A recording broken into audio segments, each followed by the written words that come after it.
Olá, tudo bem? E aí, como você está? Espero que esteja bem. Então, vamos continuar falando de contratos, como eu falei na aula passada, né? A gente ia continuar mais uma aula falando sobre contratos, só para finalizar como deve ocorrer o contrato, né? Então, na aula passada, a gente comentou que o contrato ele deve ser consensual, então deve ter o consenso, deve ter um acordo de vontade entre as partes. Eu não posso simplesmente celebrar um contrato com uma arma apontada para outra pessoa, obrigando ela a assinar, né? Então, a primeira situação é que haja uma vontade das partes, né? Não existe uma solenidade específica, então o contrato ele pode ser celebrado da forma que melhor entender as partes, né? E elas precisam se comunicar, né? Então, essa comunicação de vontade, ela pode ser expressa ou tácita. Então, ela pode ser por escrito, contrato, ou de forma verbal. Lembrando que, neste caso, quando a gente fala em tácito, é aquele famoso quem cala consente, não pode se aplicar neste caso, né? Então, se a parte não se pronunciar sobre o contrato, eu não posso celebrar o contrato, né? Então, sim, precisa ter a vontade das partes. Tem que falar sim, eu aceito, né? Só um exemplificando e vocês já sabem do que eu estou falando. Por isso que sim, essa é uma frase que é comunicada, porque simplesmente estar naquele local e não declarar a sua vontade não é possível, né? Eu não posso celebrar esse tipo de contrato, tá? Então, assim, é sempre alguém faz uma oferta, uma proposta, e o outro aceita ou não, né? Então, quando eu quero celebrar o contrato, sim, eu tenho de um lado uma oferta e do outro lado o aceite ou não daquela oferta, né? Obviamente que os contratos mais complexos, aqueles contratos com alto valor agregado, a gente tem aí uma situação de uma negociação preliminar, né? Então, não é simplesmente chega no dia, ó, a situação é essa, o valor é este e assina aqui, né? E a outra parte aceita ou não, né? Neste caso, sim, existe uma negociação anterior, existe uma maturidade no fechamento do contrato, no fechamento do acordo de vontade, né? Então, porque, obviamente, ninguém sai por aí assinando contrato de alto valor agregado, com financiamentos e tudo mais, né? Sem pensar, sem analisar todas as possibilidades, né? Então, sim, precisa fazer aí, ter uma maturação desse contrato, né? Deste acordo, para que seja realizado, tá? Quando a gente fala em classificação dos contratos, então, quanto à classificação, ele pode ser unilateral e bilateral. O que seria isso? Então, assim, o contrato vai ser sempre com duas pessoas, vai ser sempre bilateral. Só que o efeito pode sim ser unilateral e bilateral. O que seria isso? O bilateral é quando as duas partes elas têm direitos e deveres, né? Então, por exemplo, a venda de uma casa, né? Por que o efeito, essa classificação efeito é bilateral? Por quê? Porque uma pessoa vai entregar a casa, a outra vai entregar o dinheiro, né? Então, ela é bilateral. Você tem direitos e deveres das duas partes, né? Já no contrato unilateral, seria só uma das partes. Por exemplo, a doação, né? Então, eu faço uma doação para uma instituição, né? Então, eu só entrego aquele bem, aquele valor, né? Eu não recebo nada em troca. Então, por isso que o efeito acaba sendo unilateral, tá? Efeito oneroso e gratuito. Então, oneroso, obviamente, que as duas partes vão ter um interesse, um valor econômico, né? Que vão receber. Então, as duas partes têm a questão do ganho e perde, né? Já os contratos gratuitos seria geralmente unilateral, que seria a doação, seria o empréstimo, né? Então, onde só uma parte acaba tendo o efeito, né? Ele acaba sendo gratuito porque se eu vou fazer uma doação, obviamente que eu não estou cobrando nada por isso, né? Então, eu dou e tá tudo certo. E acaba por aí essa relação jurídica.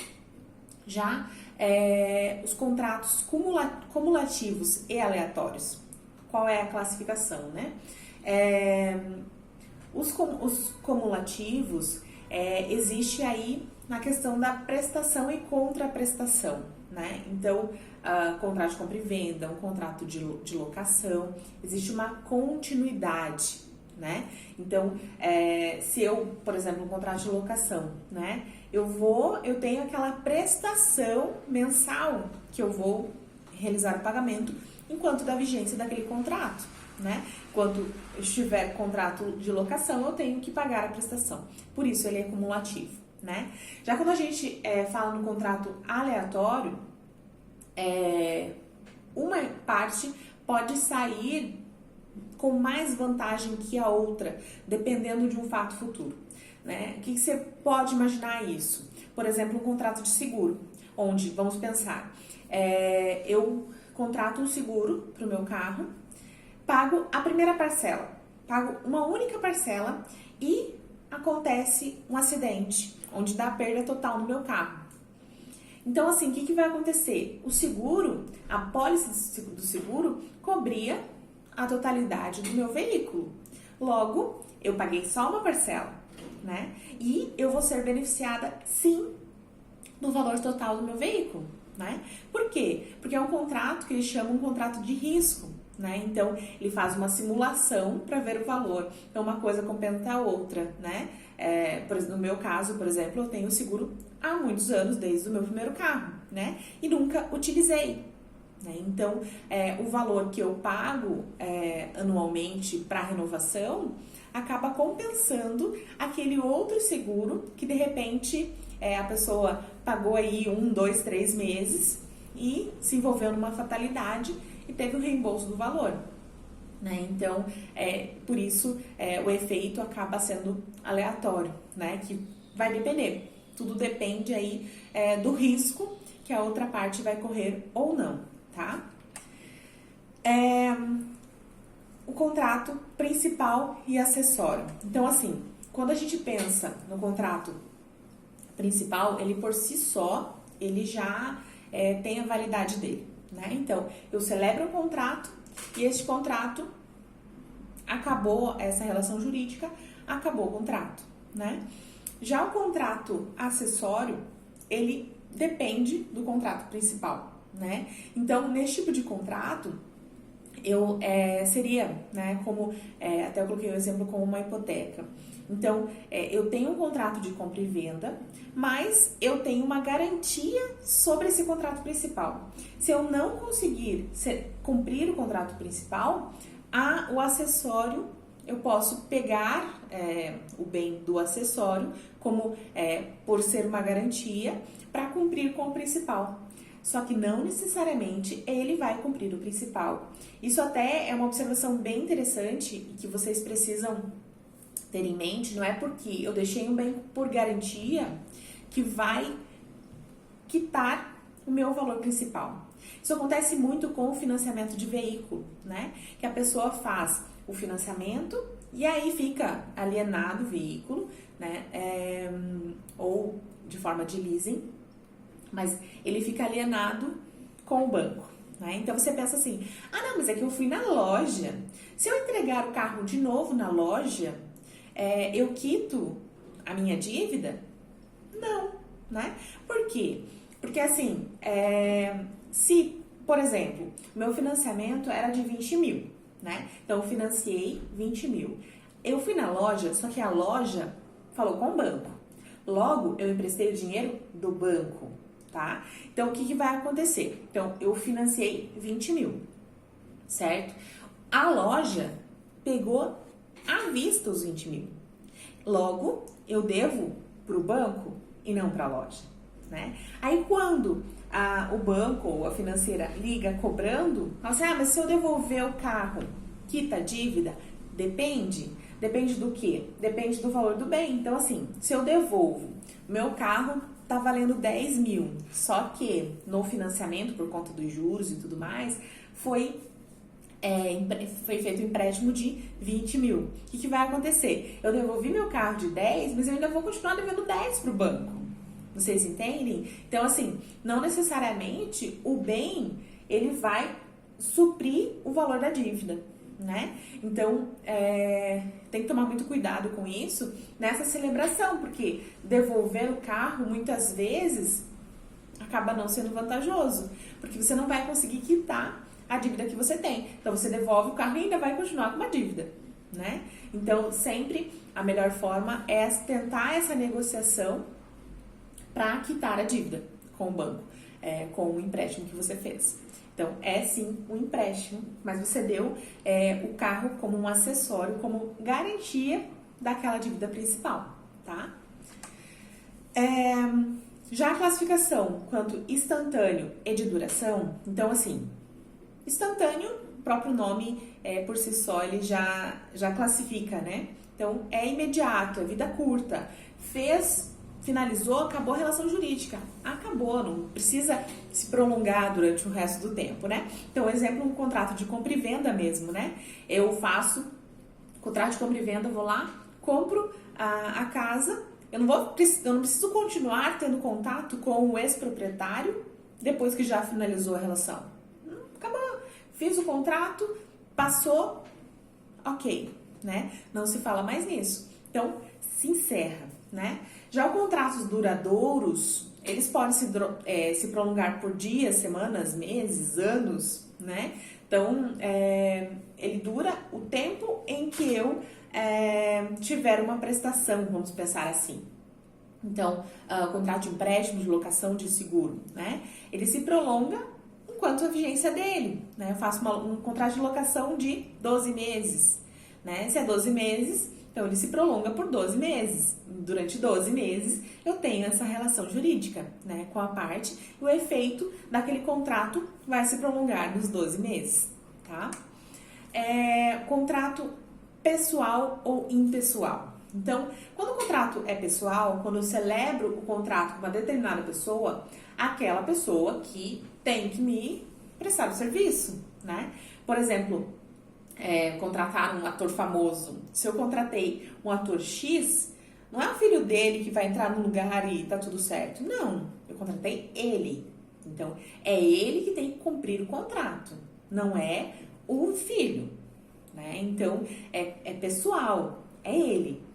Já o contrato impessoal, né? Por exemplo, eu estou devendo, né? E aí vem minha funcionária vai lá e paga a dívida.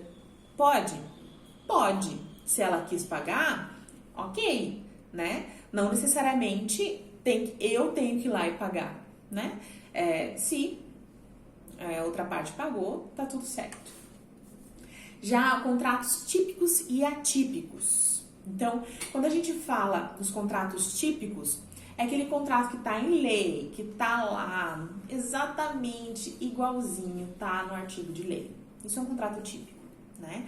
Já o contrato atípico é o que você não tem nada previsto em lei, mas ele tá ali funcionando, então ele existe, né? O leasing é um modelo de contrato atípico, né? Porque ele não tem previsão legal, mas ele é utilizado, né? O leasing, a característica principal dele é que você seria como uma forma de, entre aspas, um aluguel. Então, eu faço um leasing de um veículo. Eu estou pagando o aluguel sobre esse veículo.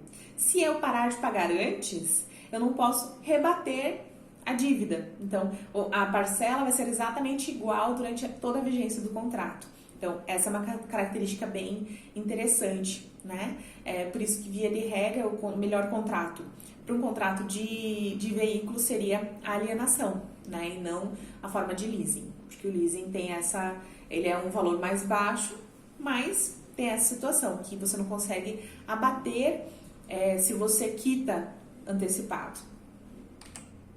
Já a solenidade, então, os solenes e informais, esse tipo de classificação de contrato, né? Então, como a liberdade é grande, como o contrato pode ser celebrado de qualquer forma, a maioria dos contratos, eles são informais e consensuais. Então, tem a vontade das partes, vai lá, celebra o contrato, tudo certo, né? Não tem um padrão, né? Uma questão ali por escrito, de uma forma regular, certa, né? Mas tem validade, né? Já os contratos solenes, por si só, existe uma solenidade para a sua conclusão, né? Então, ele está por escrito, ele tem cláusulas bem especificadas, se não há o interesse de uma parte ou de outra, você tem um padrão. As duas formas têm validade, né? Mas, via de regra, isso eu já tinha falado no vídeo anterior, a importância de ter um contrato por escrito, um contrato de forma solene, né? Porque você tem uma garantia maior sobre caso não seja cumprido na sua totalidade, tá? Contratos reais e consensuais, né? Então, quando a gente fala um contrato consensual, é o acordo entre as vontades, né? Agora, alguns contratos, só o consenso não é suficiente, né? Então, precisa sim a tradição da coisa, a entrega da coisa, para que ele seja um contrato real, né? Então, assim, o simples realizar o contrato, por exemplo, uma transferência de veículo, eu comprei um carro, enquanto não houver a tradição, não houver a entrega do objeto, eu não tenho o objeto, né? Então, não adianta só eu ter um contrato de financiamento, mas não ter o veículo em si. Então, ele se transforma em contrato real, né? Porque é a entrega da coisa. Eu recebi o bem. A diferença do imóvel, por exemplo, que eu tenho um financiamento, mas eu não tenho bem ainda, porque o bem não está no meu nome e não vai estar no meu nome enquanto eu não quitar, né? Então, se eu fizer no processo lá de financiamento habitacional, ele vai ficar vinculado à financeira, ao banco financiador, né? Então, eu só transfere para o meu nome a partir do momento em que eu quitar aquele bem. Antes disso, não é meu, né? De fato. Já a classificação por civis e mercantis. Então, os contratos civis é a necessidade do particular, você tem uma relação direta. Quando a gente fala em contrato mercantil, aí sim tem a questão comercial, de PJs, né, que é direito empresarial que a gente chama, né, que é as pessoas jurídicas, então são outros tipos. Via de regra, pessoa física é contrato civil, pessoa jurídica é contrato mercantil, né, então tem essa diferenciação entre eles, certo? Então essas seriam as principais classificações. Tá? Abaixo aí tem uma atividade para vocês realizarem e aula que vem a gente faz aí uma aula de finalização do bimestre, ok? Um abraço, se tiver alguma dúvida, só entrar em contato. Até logo!